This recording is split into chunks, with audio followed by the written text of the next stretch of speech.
Bonjour à tous et bienvenue dans le 7-8 Loisirs. Merci de nous retrouver pour votre émission dédiée à vos idées sorties. Tout de suite le sommaire de ce vendredi 24 novembre. L'histoire plus vivante que jamais ce week-end à Versailles. Nouvelle édition du Salon du livre d'histoire Histoire de lire. Romans ou bandes dessinées, plus de 150 auteurs sont attendus. Le commissaire du salon nous parlera plus en détail du programme des festivités. Le regard, on s'en sert tous les jours, mais comment fonctionne-t-il? 50 ans en Yvelines nous apporte quelques éléments de réponse dans sa nouvelle exposition. Un parcours entre art et sciences à découvrir jusqu'en mars. Et bientôt Noël, alors pour patienter jusqu'au 25, n'oubliez surtout pas votre calendrier de l'Avent. Dans notre rendez-vous junior, Mélanie va nous montrer comment en créer un avec des chaussettes, une idée ludique à faire en famille. Top départ de la 17e édition de la Fête du Conte à Saint-Quentin en Yvelines. Une cinquantaine de spectacles sont proposés jusqu'au 10 décembre dans le réseau des médiathèques de l'agglomération et les lieux partenaires. Laissez-vous compter histoire, légendes, comptines, jeux et récits en tout genre. Et ça s'adresse aux petits comme aux plus grands, comme nous l'explique la coordinatrice de l'événement au micro de Mélanie Poquet. Le conte, c'est pour tout le monde. C'est pour tout le monde. Bien sûr, il y a une dimension pour le jeune public qui est assez importante sur cette programmation Fête du Conte, mais il y a des contes aussi pour les adultes et même les contes pour enfants. On peut se laisser tout à fait prendre et voyager avec nos enfants sur ce festival. Si vous êtes en panne d'idées cadeaux à l'approche des fêtes, pourquoi ne pas favoriser les petits artisans et les créateurs locaux? Chez Capsule Market à Versailles, ils sont nombreux à vous faire découvrir leurs créations. La plupart sont uniques. Et jusqu'au 23 décembre, c'est aussi l'occasion de découvrir une exposition d'aquarelles sur le château de Versailles et ses alentours, du potager du roi aux écuries royales. L'artiste Michel Duvoisin présente ses œuvres et son livre. Des séances de dédicaces sont prévues les 2 et 9 décembre. Il nous a parlé de son travail. Écoutez. Un peu en jardin, j'étais sur place, mais dans le château, bien évidemment, je n'ai pas pu. Je ne pouvais pas y aller, puisqu'on ne m'aurait pas permis de mettre mon chevalet. Donc j'ai fait beaucoup de photos, j'ai retravaillé après en photos. C'est un peu plus compliqué, bien évidemment, mais pas plus difficile.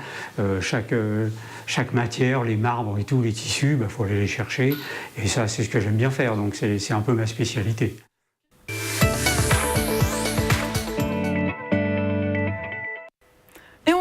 À Versailles, car ce week-end se déroule la nouvelle édition du Salon du livre d'histoire, Histoire de lire. Des rencontres, des débats et des animations sont prévus jusqu'à dimanche 26 novembre. Les équipes travaillent d'arrache-pied pour que tout soit prêt dès samedi, mais le commissaire du salon a quand même réussi à nous rejoindre pour nous en parler. Bonjour Vianney Malin. Bonjour Camille. Et je le disais, grosse préparation car il s'agit de la 10e édition. Alors c'est vraiment un événement qui est devenu incontournable aujourd'hui à Versailles et très attendu. Écoutez, je confirme, effectivement, on avait commencé tout petit en 2008, donc avec François de Mazières, le maire de Versailles, et Étienne de Montetti, qui préside notre salon. Mais le bébé a grossi, effectivement. On espère peut-être ce week-end plus de 20 000 personnes, des passionnés qui viennent de Versailles, mais des Yvelines et peut-être même de toute l'île de France. Alors qu'avez-vous prévu pour cet anniversaire ? Alors, le programme se densifie, outre la présence de ces 150 auteurs qui sont là en dédicace en permanence, il y a une programmation, effectivement, j'allais dire toutes les minutes, il se passe quelque chose, soit à l'hôtel de ville, soit à l'hôtel du département. Par exemple, on multiplie les rencontres mises en scène, c'est-à-dire des comédiens viennent lire en costume des extraits d'un livre. Par exemple, Monsieur Darcos, ancien ministre, va avoir un Virgile encore et âme costumé qui va venir lire des extraits. Et il me disait l'autre jour, c'est bête, j'ai pas de toche dans ma garde-robe, j'aurais envie moi aussi de me déguiser. Il aurait pu en mettre une également. Et donc vous allez accueillir aussi des invités exceptionnels, hein. Vous en avez cité un, mais il y a également Éric Vuillard, prix Goncourt 2017, et Olivier Guèze, prix Renaudot 2017. Oui. Alors ça, je dirais, on suit peut-être une tendance, une mode de l'édition, effectivement, qu'est le roman historique. On peut embrasser l'histoire de façon très sérieuse avec des essais, donc effectivement, Philippe Contamine, Emmanuel de Varescal, des grands historiens sont là, mais il y a aussi une première façon, si on n'a pas l'habitude de lire de l'histoire, c'est effectivement via le roman historique, et donc il y aura aussi plein d'autres romanciers qui seront là, et notamment ces 2 grands prix prestigieux qui nous font l'honneur d'être là et de nous parler de la montée du nazisme, voilà, de cette période-là. Et donc plus de 150 auteurs présents, mais il y a également un espace dédié aux plus jeunes aussi. Vous n'avez pas oublié les enfants? Non. Les enfants, on les chérit, on les aime. Donc effectivement, on va parler d'Antigone la courageuse. On va parler un grand jeu sur les rois de France. Quels sont les 10 plus grands rois de France? Donc voilà, des énigmes.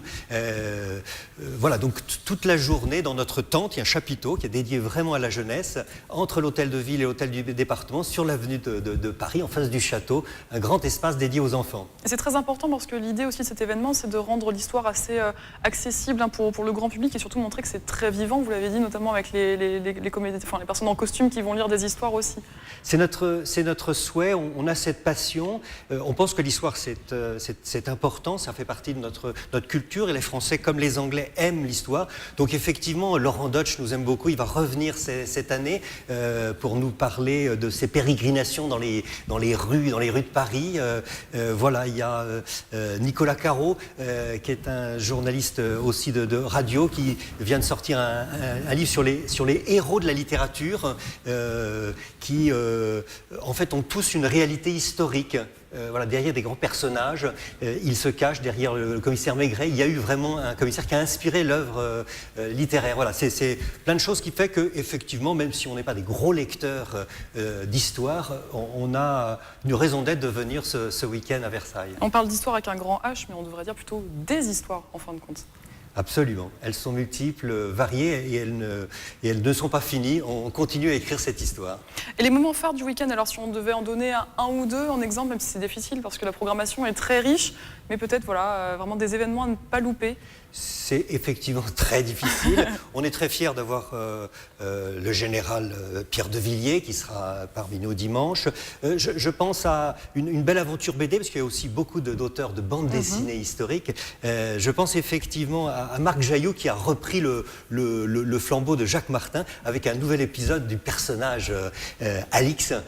Voilà. Et puis peut-être un coup de cœur pour un jeune historien de 20 ans qui transmet lui l'histoire, pas forcément à travers le livre, mais dans un premier temps à travers l'image, comme vous, donc un jeune youtubeur qui vient de faire un très beau film sur Oradour-sur-Glane, et donc il a été interviewé des personnes âgées de ce village qui n'avaient jamais accepté de témoigner.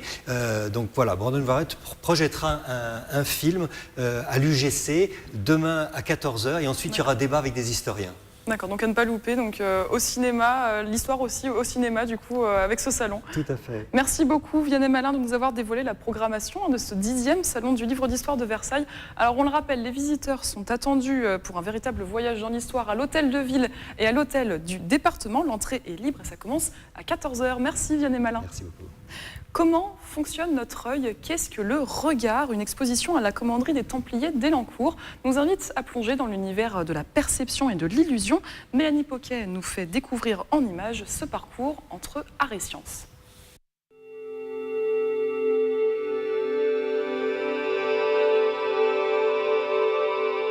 Cette exposition, elle a été conçue, pensée, réalisée dans le cadre de la saison culturelle à Saint-Quentin-en-Yvelines, Objectif Image. La question que nous nous sommes posée, c'est qu'est-ce que voir, qu'est-ce que regarder dans ce monde où nous sommes entourés d'images. On a une partie perception qui est dans la chapelle et une partie illusion qui est dans le bâtiment de garde où nous sommes actuellement.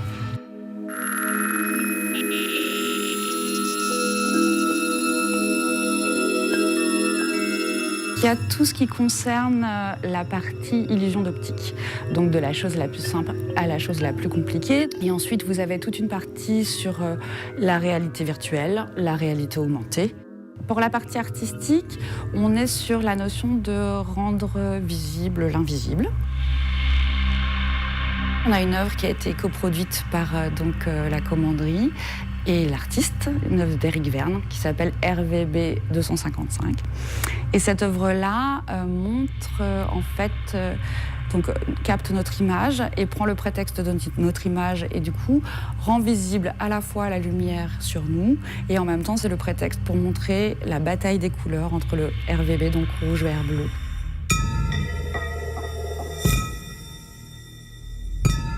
Dans la partie scientifique, on va partir de qu'est-ce que c'est l'œil, qu'est-ce que c'est voir. Et puis, sur la partie installation artistique, nous avons décidé de prendre un parti pris, un point de vue, donc, et d'explorer l'œil écoute. À la fois, vous avez des petits cartels qui vous expliquent les choses, et à la fois, il y a un côté manipulation, et donc un côté ludique, et autant les enfants que les adultes, ça fonctionne très bien, on se laisse prendre. D'ailleurs, il faut se laisser prendre, c'est l'idée.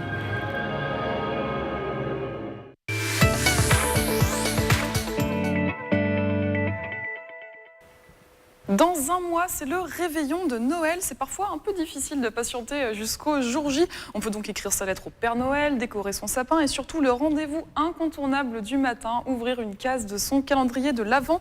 Mélanie, vous avez décidé d'en fabriquer un avec un matériel original. J'ai décidé de faire ça avec des chaussettes. Alors on a tous des chaussettes qui se retrouvent toutes seules à cause de la machine à laver qui fait disparaître la copine ou parce que cette fameuse copine s'est abîmée. Mais pas question de les jeter parce que Camille, on peut toujours s'en servir. Donc il nous en faut 24. Il faut aussi un petit peu de matériel quand même. Il faut un peu de matériel, quelques petites choses parce que pour info, pour cette activité, je n'ai rien acheté. Tous les éléments, je les avais déjà dans ma mallette d'activité. J'ai pris de la peinture, des pinces à linge, de la colle, des mouchoirs, une aiguille, du fil et des étoiles que j'ai imprimées. Et une fois que tout était rassemblé, j'ai choisi une chaussette blanche, neutre. Pour la rendre plus jolie, j'ai choisi de la décorer avec des étoiles, puisqu'avec des ciseaux, j'ai découpé des étoiles que j'avais imprimées. Et avec de la peinture, j'ai fait une première étoile en faisant le contour. Et on peut aussi faire des étoiles pleines en se servant de la feuille comme un pochoir. Mais on peut aussi découper, coudre et coller. En fin de compte, on peut laisser libre cours à son imagination. C'est ça. Il y a 24 chaussettes, donc on peut faire un peu tout ce qu'on veut. Pour la deuxième, moi, j'en ai choisi 3 de chaussettes, une qui me sert de base et 2 autres dont j'ai découpé les détails. Sur une chaussette noire, j'ai trouvé des petits rectangles de couleur que je trouvais mignons, donc j'ai donc isolé cette partie que j'ai ensuite cousue sur ma chaussette marron qui est toute tristoune. Et pour la décorer un peu plus, on va le voir à l'image, là j'ai plutôt choisi de récupérer la décoration Hello Kitty d'une chaussette pour enfants que j'ai aussi collé dessus. Et pour celle du 24 décembre, alors une déco un peu particulière quand même. Oui, c'est le dernier jour d'attente avant que le Père Noël descende par la cheminée. Alors j'ai choisi, moi, de faire mon propre Papa Noël en chaussettes. Alors, rien de plus simple, une chaussette rouge sur laquelle j'ai collé des morceaux de mouchoir déchirés. Vous pouvez aussi le faire avec du coton, des yeux et un nez dessinés au feutre. Et voilà le Père Noël. Et pour former son calendrier, alors des chiffres écrits sur du papier, donc le tout accroché à une corde. Alors on va essayer de le montrer sans faire tout tomber. Voilà, donc ça donne ça. Voilà, donc le calendrier de l'Avent. Un tout petit peu de place pour l'installer sur le mur. Oui, forcément, ou au-dessus de la cheminée. Voilà, comme ce sont les chaussettes de Noël. Merci beaucoup Mélanie pour votre idée de calendrier de l'Avent, donc prêt à être installé dès la semaine prochaine, puisque la semaine prochaine ce sera le 1er décembre. Donc n'oubliez pas de le fabriquer ce week-end. Merci beaucoup Mélanie. Le 7-8 loisirs est maintenant terminé. Merci de nous avoir suivis. J'espère que vous avez fait le plein d'idées pour vous amuser en famille ou entre amis. Je vous retrouve la semaine prochaine pour un nouveau numéro et je vous souhaite un excellent week-end.